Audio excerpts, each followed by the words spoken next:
வணக்கம்.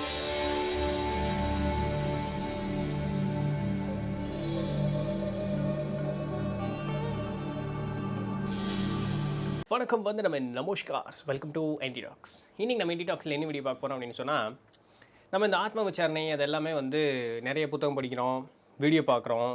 நம்மளுடைய குடும்பம் அப்படின்னு சொல்லி ஒரு 4 சவுத்துக்குள்ளே நடக்கிற ஒரு விஷயத்தையே தொடர்ந்து பார்த்துக்கிட்டு பேசிக்கிட்டே இருக்கோம். முக்கால்வாசி பேருக்கு அதுவே பெரிய தொந்தரவாக தான் இருக்குது. பட் உண்மையாலுமே வெளியே போய் பார்க்கும்பொழுது அங்கே நடக்கக்கூடிய நிகழ்வுகளை பார்த்தும் நம்மளுடைய மனது அமைதியான ஒரு மனோநிலையில் இருக்கா அப்படிங்கிறத நம்ம ஆக்சுவலாக டெஸ்ட் பண்ணுறதே கிடையாது நிறைய நேரங்களில். இன்றைக்கி அம்மாவை கூப்பிட்டு காலையில் வெளியே போயிருந்தேன். வெளியே போயிருந்து ஒரு ஒரு ஒரு 1/2 மணி நேரம் நின்றுட்டு இருந்திருப்பேன்னு பாருங்களேன். அம்மா ஒருத்தங்களை பார்க்குறக்கு உள்ளே போயிட்டாங்க. நான் வெளியே தான் நின்றுட்டு இருந்தேன். அந்த 1/2 மணி நேரத்தில் சுற்றி நடக்கக்கூடிய நிகழ்வுகள் எல்லாத்துலேயும் போய் பார்த்துட்டே இருந்தேன். ஒரு 3/4 பங்கு வரைக்கும் 80% வரைக்கும் என்னால் அமைதியாக இருக்க முடிஞ்சதுங்க. உண்மையாலுமே அங்கே நடந்த ஒரு நிகழ்வை தொட்டு நம்மளுடைய பாஸ்ட்டில் ஏதோ ஒன்று நடந்திருக்கும்ல, இறந்த காலத்தில் ஏதோ ஒன்று நடந்திருக்கும்ல, இதுக்கு சிமிலராக பாஸ்ட்டில் ஏதோ ஒன்று நடந்திருக்கும். அன்றைக்கி அதை அட்ரஸ் பண்ணாமல் விட்டதுனால நம்மளுடைய மனசில் அது ஒரு ஆறாத ஒரு வடுவாக அந்த இடத்துல அப்படியே நின்றுட்டே இருந்திருக்கும். ஒரு தழும்பு போல் இருந்துகிட்டே இருக்கும். அப்போ அதற்கு ஒப்ப ஒரு நிகழ்வை பார்க்கும்போது அந்த பழைய குப்பையெல்லாம் மனசு போட்டு கிளறும். அப்போ என்ன ஆகும்னா, நம்மளை இப்போ ஒரு ஹீரோ மாதிரி கற்பனை பண்ணிக்கிறதுக்கு வைக்கும். ஏன்னா இப்போ நம்ம வளர்ந்துட்டோம்ல, உடலில் பலம் இருக்குது, மனதில் பலம் இருக்குது. அப்போ நம்ம அந்த பழைய ஞாபகங்கள்லாம் வரும்பொழுது இப்போ இந்த பார்த்த நிகழ்வோடு எல்லாத்தையும் எல்லாம் பழசெல்லாம் சேர்ந்து வரும்பொழுது நமக்கு ஒரே விறுவிறுன்னு ஆயிரும். அப்படி உடம்பு சூடாகும், என்னடா அப்படிங்கிற மாதிரி ஆயிரும். அந்த சூழலிலும் பரவாயில்ல, அப்படி தான் அது. அந்த நிகழ்வுக்கும் உனக்கு சம்மந்தம் இல்லை. நீங்கள் அந்த சம்மந்தப்படுத்திக்கிட்டே அப்படின்னு சொன்னாலும் அந்த நிகழ்வு மாற போகிறதில்ல. அந்த நிகழ்வை ஏற்படுத்தக்கூடிய ஆளும் அதை கேட்க போகிறதில்ல. இப்போ இந்த இடத்துல நீங்கள் டென்ஷன் ஆகிறதுல ஏதாவது ஒரு அர்த்தம் இருக்கா? இல்லை. ஸோ இது மாதிரி அப்படியே அமைதியாகி இது எனக்கு ரொம்ப நாள் நடந்த ஒரு பயிற்சிங்க. ஏதோ திடீர்னு மேஜிக் மாதிரி ஒன்று நடந்தது கிடையாது. ஸோ இந்த பயிற்சிக்கு பிறகு இன்றைக்கி ஒரு ஏறத்தாழ் ஒரு 80% வரைக்கும் என்னால் நல்லபடியான ஒரு அமைதியான ஒரு மனோநிலை அப்படிங்கிறது என்னால் இருக்க முடிஞ்சது. ரொம்ப சராசரியாக சின்ன விஷயம் மாதிரி தான் தெரியும். ஆனால் அதை ஃபேஸ் பண்ணுறது ரொம்ப கஷ்டம். ஒருத்தன் கையை முறிச்சிட்டு வந்திருப்பான், அவனை காட்டிலும் கீழே விழுந்து சாறுகாயம் வாங்கியிருப்பான் பாருங்க, அவனுக்கு தான் வலி வேதனை ரொம்ப அதிகமாக இருக்கும். கையை முறிச்சவனுக்கு கூட அந்த பெயின் கில்லர்லாம் போய் அந்த இடம் கொஞ்சம் மறுத்து போகிறது அப்படியே கம்மியாக உனக்கு ஒரு மாதிரி நோகம் இப்படியே வச்சுட்டே இருக்கிறனால. ஆனால் சாறுகாயம்பட்டவனுக்கு காத்தடிச்சா கூட அவனுக்கு எரியும். அந்த சாறுகாயம் தான் வலியினுடைய கொடுமை ரொம்ப அதிகமாக இருக்கும். இல்லை, அனுபவப்பட்டிருப்போம்ல எல்லோரும் சின்ன வயசுலேருந்து. அதுபோல் சின்ன நிகழ்வு தான் இதெல்லாமா. ஆனால் அதெல்லாம் தான் உங்களுடைய வாழ்க்கையில் பையில போய் மேலே வந்து பெரிய பிரச்சனையாக உங்களுக்கு நிற்கும். அப்போது சின்னதிலிருந்து நம்ம அட்ரஸ் பண்ணிட்டே வரணும். எளிமையாக 1-2 உதாரணங்கள் இன்றைக்கி பார்த்ததெல்லாம் நான் சொல்லட்டுமா? ஒருத்தர் இந்த அக்குபஞ்சர் டாக்டர்கிட்ட தாங்க போயிருந்தேன், வேறு எங்கேயும் இல்லை. அவங்க மனைவி அந்த டாக்டர் கிளினிக்குள்ளே உட்காந்துருக்காங்க. இவர் வர்றாரு. வெளியெல்லாம் செருப்பு விட்டுருக்காங்க. அங்கே ஜன்னல் இருக்குது. அந்த ஜன்னலில் பார்த்தா உள்ளே நடக்கிறதெல்லாம் தெரியும். ப்ராப்பர் ரோடு அப்படி ரூமுக்குள்ளே என்ட்ரானா எல்லா ரூம் தெரியும். ஜன்னல் கதவெல்லாம் அப்படி இருக்குது, ஓப்பனெல்லாம் தான் இருக்குது. அவர் பாட்டுக்கு வந்தார். ஒய்ஃப்கிட்ட காசு கொடுக்கணும், ஜன்னல் வழியாகவே கொடுத்தாரு. கீழே எல்லாம் செருப்பு இருந்தது. மனுஷன் ஒரு கவலை கூட படல. அப்படியே சதான்னு அந்த செருப்பை மிதிச்சிக்கிட்டே வந்துட்டார் ஒரு பாட்டுக்கு. அது வந்ததும் இல்லாமல் சேஃபாக அவருக்கு போய் அந்த 2 செருப்பு மேலே ஏறியே நின்றுக்கிட்டார். இதில் என்ன கூத்துனா, அங்கே செருப்பு இருந்துதான்னு கூட அவர் கண்டுக்கவே இல்லை. அதை ஒரு பொருட்டாகவே எடுத்துக்கவே இல்லை அவர். இப்போது கசகசான்னு செருப்பு இருந்தது, நான் என்ன பண்ணிட்டோன்னு நீங்கள் கேட்கலாம். அந்த இடத்துல கசகசான்னு செருப்பு இல்லை. அவர் சராசரியாக தரையில் கால் வச்சு நடக்கணும்னு நடந்துருந்துருக்கலாம். ஆனால் அந்த மாதிரி ஒரு எண்ணம் அவருடைய மனசில் எழவே இல்லை. அவர் பாட்டுக்கு எனக்கு என்ன போச்சு அப்படிங்கிற மாதிரி ஒரு பாட்டுக்கு நடந்துக்கிட்டார். இது நம்மக்கிட்ட மாற வேண்டிய ஒரு முதல் குணம். சின்னதாக தான் தெரியும். இந்த குணம் எல்லா இடத்துலையுமே ரிஃப்ளெக்ட் ஆகும். இதில் என்ன போய் அப்படின்னு எல்லா இடத்துலையுமே இது ரிஃப்ளெக்ட் ஆகும். அடுத்தது மனைவி உள்ளுக்கான்ட்டுருந்தாங்க. சின்ன பையன். அந்த பையனுக்கு என்ன மீறி போனால் ஒரு 3 வயசு 3.5 வயசு இருக்கும், சரிங்களா? அதாவது ஒரு பெற்றோர் குழந்தைக்கு நல்ல ஒழுக்கம் சொல்லித்தர வேண்டிய வயசில் தான் அந்த குழந்தை இருக்குது. சொல்லித்தர இடத்துல தான் இவங்க அப்பா அம்மாவும் இருக்கிறாங்க. இவங்க அப்பா அந்த குழந்தைய கையில் வச்சு விளையாண்டுக்கிட்டு இருக்காரு. அந்த குழந்தை என்ன பண்ணிகிட்டு இருந்தது தெரியுமா? அவங்க அப்பாக்கிட்ட கொஞ்சம் நேரம் விளையாண்டுட்டு இருந்தது. அப்புறம் பக்கத்தில் இருக்கக்கூடிய வண்டியை போட்டு முறுக்கிட்டு நோண்டிட்டு அதெல்லாம் இருந்தது. அவங்க அப்பா தோளில் இருந்தாலுமே அவன் குனிஞ்சு போய் அதை நோண்டிகிட்டு இருக்கான். அப்புறம் கொஞ்ச நேரத்தில் அவங்க பாட்டி வாங்கிக்கிட்டாங்க. பாட்டி கொண்டு இன்னொருத்த வண்டியில் உட்கார வச்சு அதே வேலையை பண்ணிகிட்டு இருக்காங்க. இது தப்புங்கிறது பெரியவங்களுக்கே தெரியலேங்கிறது தான் இதில் ஆச்சரியம். அடுத்தவன் பொருளை நாசம் பண்ணுறோம் அப்படிங்கிறது புரிய மாட்டேங்குது. இது குழந்தையிலிருந்தே சொல்லி தரணும். வேண்டாம் சாமி, அப்படி பண்ணக்கூடாது. ஏன்னா நமக்கு அது வரும்போது நமக்கு நோகும் இல்லையா? அப்போ அதுபோல் தானே அடுத்தவனுக்கும். இதுக்கு தாங்க empathy. Put yourself into other shoes. நமக்கு ஒரு நோக்காடு வரும்போது அந்த நோக்காடு அடுத்தவனுக்கும் வருதுங்கிறத நம்ம புரிஞ்சுக்கிட்டு அதுக்கு ஏற்ற மாதிரி நடந்துக்கணும். எக்ஸலேட்டர் முறுக்கிட்டே இருந்தோம்னா ஒயர் கட் ஆயிரும். வண்டி ஓட்டக்கூடிய எல்லாத்துக்குமே அது தெரியும். ஆனால் அந்த குழந்தை அது பண்ணிகிட்டே இருக்கு, இவங்க பாட்டுக்கு விட்டுட்டாங்க. காரணம் என்னென்னா அவங்க மனசில் என்ன, என் குழந்தை அது சந்தோஷமாக இருந்தால் சரி, இந்த குழந்தை பண்ணுறதுனாலயா நிறைய பேர் இன்றைக்கி இப்படி பேசுகிறாங்க இல்லையா, இந்த குழந்தை இப்படி பண்ணுறதுனால ஆயிருமா, அதுதான் ஆகும். அந்த சின்ன சின்ன விஷயத்துலேருந்து அந்த ஒழுக்கம் சொல்லி தராமல் இருக்குது. அந்த ஜன்னலுக்கு வெளியவே தான் நின்றுட்டு இருக்காங்க அப்பாவும் குழந்தையும். அந்த குழந்தை பாட்டு கத்திகிட்டே இருக்கான். அந்த ஜன்னலை போட்டு டம்முன்னு அடிச்சுக்கிட்டே இருக்கான். உள்ளது அங்கே தான் அந்த கிளினிக் அவங்க நடந்துகிட்டு இருக்கு. அவன் டாக்டர் வந்து அவங்க எல்லாத்துக்கும் அட்ரஸ் பண்ணிட்டுருக்காரு. இந்த குழந்தை இப்படி பண்ணுது, அந்த தாழ்பாலை போட்டு ஆட்டிகிட்டே இருக்கான், அது இரும்பு கதவு, சத்தம் வந்துட்டு இருக்கு. அவங்க அப்பா அதெல்லாம் கண்டுக்கவே இல்லை. புரியுதா? ஒரு சின்ன விஷயந்தான். ஒரு அப்பா, ஒரு 3 வயசு பையன், இவ்வளோதான்.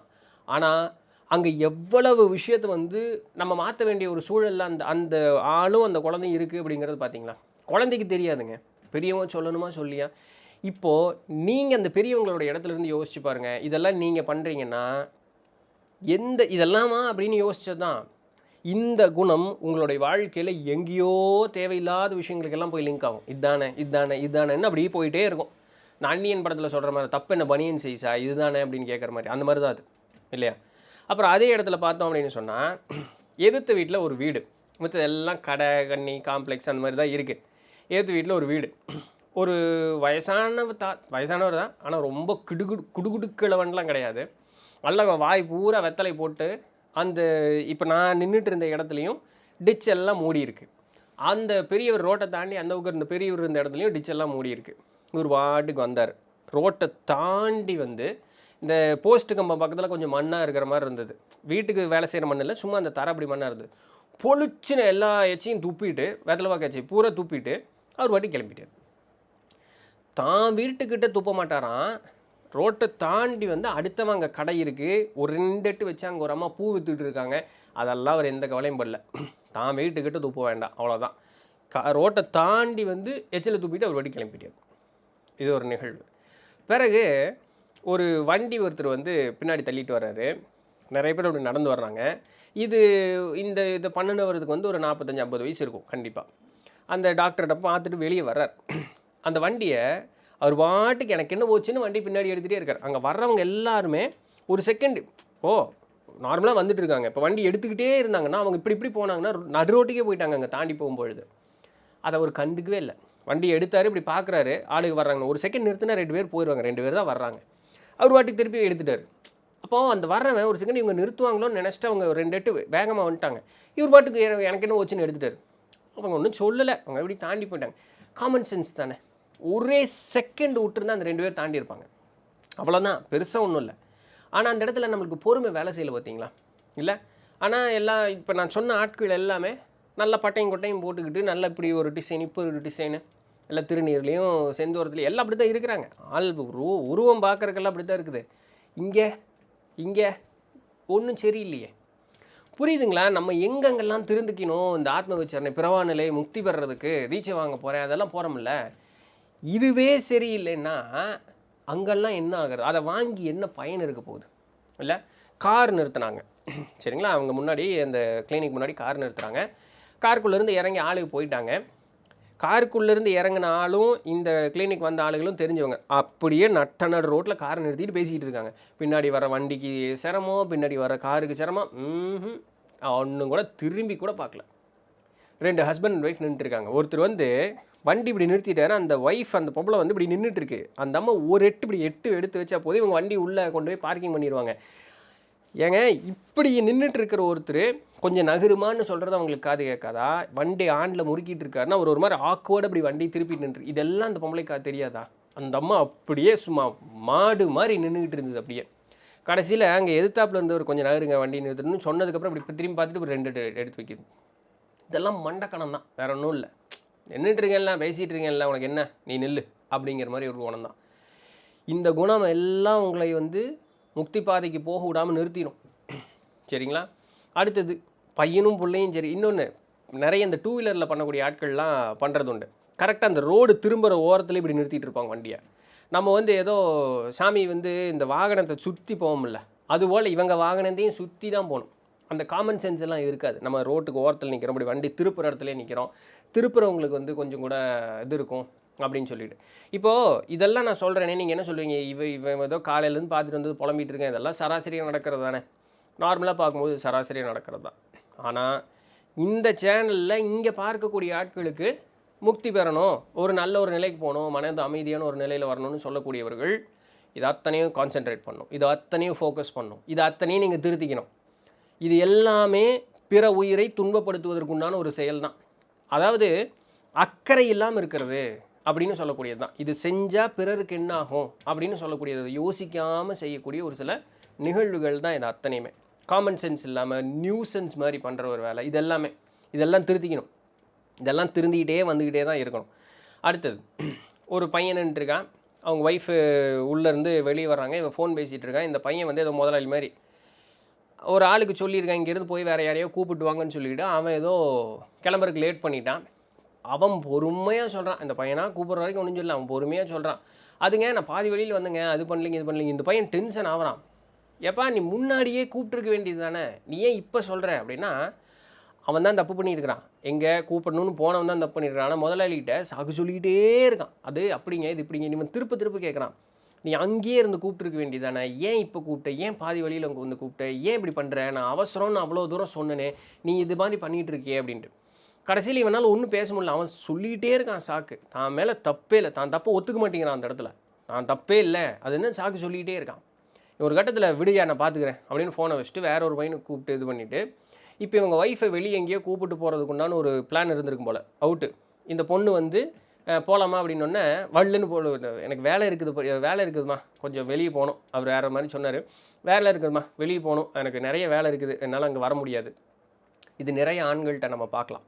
இன்றைக்கி பெண்கள்கிட்டயே இது ஒரு சங்கடத்திற்குரிய விஷயந்தான். பெண்கள் வந்து அமைதி சுரூபமாக இருந்தவங்க இன்றைக்கி இப்படி காட்டேரி மாதிரி ஆக வேண்டிய ஒரு சூழல் இன்றைக்கி இருக்குது. பெண்கள் தன் நிலையவே மாறிப்போன ஒரு சூழ்நிலையில் பெண்கள்லாம் இருக்கிறவங்க. இது ஆண்கள் வந்து ஒரு பிளானில் இருக்காங்க, பொண்ணு வந்து அந்த யோசனையிலே வருவா.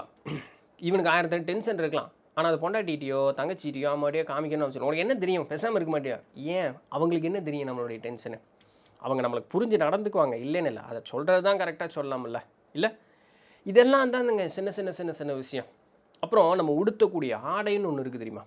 இன்றைக்கி பையனையும் ஒரு மாதிரி விகாரமாக பார்த்தேன், புள்ளையும் விகாரமாக பார்த்தேன். ஆடை உடுத்துறது உடலை மறைப்பதற்காக. 2 விஷயம், வெளியிலேருந்து நமக்கு வந்து தூசு துரும்போ ஏதோ ஒரு பூச்சி கிருமியோ ஏதோ ஒன்று வந்து நம்மளே அண்டக்கூடாது, பாதுகாப்பாக இருக்கணுங்கிறதுக்காக உடுப்பு போடுறோம்.